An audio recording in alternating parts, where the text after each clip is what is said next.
the liquidity hub, the automatic market maker type concepts that you've been hearing David Schwartz talk a lot about in the past 8 months really could come to the forefront here. It's a dream to me, and I've no doubt probably, I don't want to put words in his mouth, obviously, but a dream to someone like a David Schwartz, who's arguably the greatest programmer walking the face of the earth right now, to be told that programmatic sales are okay. Exactly. So you could just see him going, a programmer going, okay, well, here we go, programmatic sales. I think he can figure out how to program stuff to be able to drive a distribution in a very efficient way. David Schwartz, the Ripple Chief Technology Officer, surely will be able to find an efficient way to programmatically create these contracts to efficiently distribute all of this XRP in the escrow.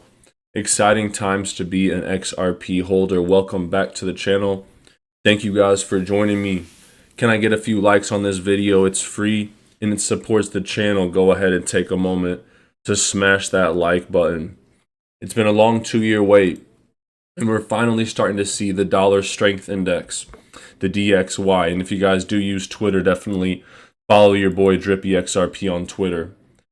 When the dollar goes down, we typically see crypto do the opposite. So it's good to see that the dollar is finally cutting back a little bit after this parabolic upturn it had since 2021. And what a time to be alive. This headline, I believe, will go down in history in the Wall Street Journal this morning. SEC's crypto strategy falters in the Ripple case. The SEC applied the so-called Howey test to go after crypto startups. And this is just the beginning, this lawsuit outcome.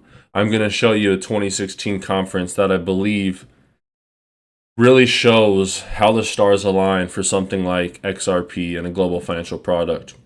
They tried to apply the Howey test. The strategy backfired when this week Judge Annalisa Torres decided the Howey test doesn't cover more than 1.4 billion in sales of the XRP token. And after years and years of seeing headlines like this, Ripple is not only being used for cross-border transfers of value by the Japanese banking consortium, it's also being used for domestic payments as well. It's able to process between 1,500 transactions per second. And the big thing is the XRP Ledger can scale. It starts at 1,500 TPS, which is great, but you're going to need more than that to scale for 7 billion people. 50,000 transactions per second, 70,000 transactions per second if XRP payment channels are used. This puts Ripple's technology so far ahead of the curve. And Ripple is truly the foundation of this entire system. If you guys need a spot to get XRP or Flare, I recommend Uphold. It's sleek, it's simple, secure. It's where I buy my XRP and Flare daily. A link to Uphold in the video description below. And if you want $41 in free stocks to buy some more XRP or crypto, just sign up with Webull, deposit 1 penny, and you're guaranteed $41 in minimum value of free stocks. You could get up to $3,000, but you typically just get $40 to $300. Sign up, just deposit a penny, get those free stocks. A link to both in the video description below.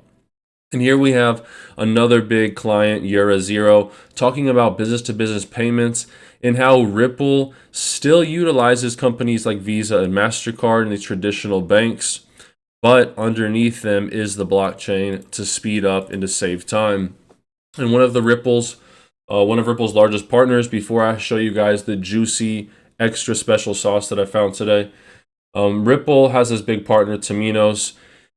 They're a company that specializes in software for banks and financial services, so similar to Ripple, but they don't have that bread and butter that is XRP. They're a public company on the Swiss stock exchange, and if you guys know anything about the Swiss franc, a financial company in Switzerland is like the top tier of financial companies, because in the world of banking, they say the last currency to die is the Swiss franc. The Swiss franc is it's not the world reserve currency, but in banking, the Swiss franc is seen as the strongest currency.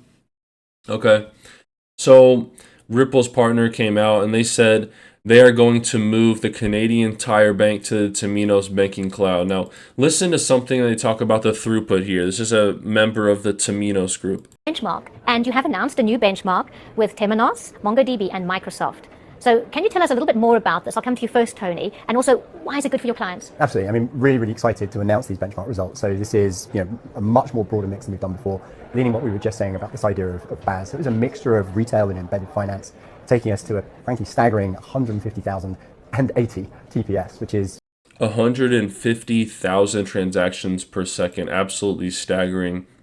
And really quickly, a 39-second clip. This is from Crypto Law US. All right, they title it "The Defeat That Gary Gensler Suffered on the Central Anti-Crypto Legal Theory in the Ripple Case is What Matters Most Right Now." Like I was saying earlier, guys, these are historical times, and I believe in the future this will be the Ripple precedent that we'll look back on.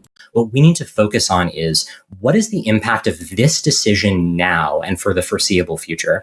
And the impact is exactly what Kayvon said. The court soundly rejected the SEC's theory that digital assets embody investment contracts. It said the tokens themselves are not securities. It said we have to focus on transactions, not tokens. And that clearly rebuts, as Kayvon said, the SEC's view that Chair Gensler frequently espouses, that the law is clear and the crypto industry is just obviously non-compliant. So there's no need for new legislation because the SEC has this under control. That's how fast things change. Gary Gensler just weeks ago was saying the SEC has everything under control. Everything is a security in the crypto space, pretty much is what he was saying. And now we're getting the first regulation that we've had in history that maybe some of these cryptocurrencies actually are not securities, in this case, XRP. And some positive stuff before I get into the really juicy stuff. One last thing, guys. XRP Ledger. Look at the volume that happened when this lawsuit news came out. The XRP Ledger market cap soared 20% on the day of the victory. The DEX volume, the DEX is the decentralized exchange. So Coinbase is a centralized exchange. XRP market is a decentralized exchange. It's a place where you can get crypto decentralized. And it didn't just increase, it catapulted by a mind-blowing 1,800%. So people are already flooding over to XRP Ledger. They're transacting, they want their XRP, and these aren't even the institutional guys yet. Wallets actively trading on the exchange surged 200%. More folks are joining the party every day. The total active wallets rocketed up by 260%. So I'm just going to show you guys, by all metrics, the DEXs are growing. People are using the XRP Ledger, and we love to see that. So now I want to show you this. This is from 2016, the Bretton Woods conference at 75.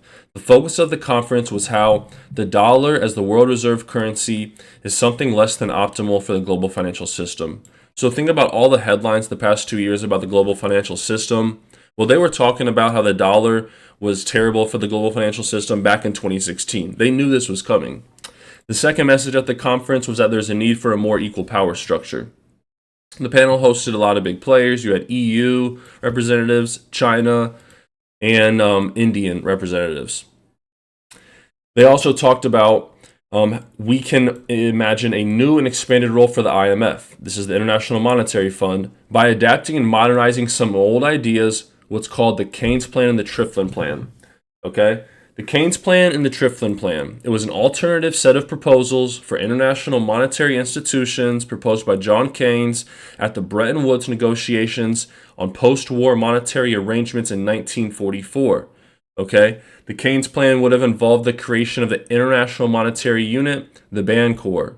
The plan was rejected, and the International Monetary Fund was set up on lines proposed by the United States, and we went with the dollar as the world reserve currency. But if the dollar was not the world reserve currency, this was the backup plan. And I believe that this backup plan will be implemented in this future financial system because the dollar has ran its course. The Bancor was a supranational currency, and this newly created supranational currency would then be used in international trade as a unit of account within a multilateral clearing system. The International Clearing Union, which would also have to be founded. So you have the creation of two things, the International Clearing Union and the International Monetary Unit.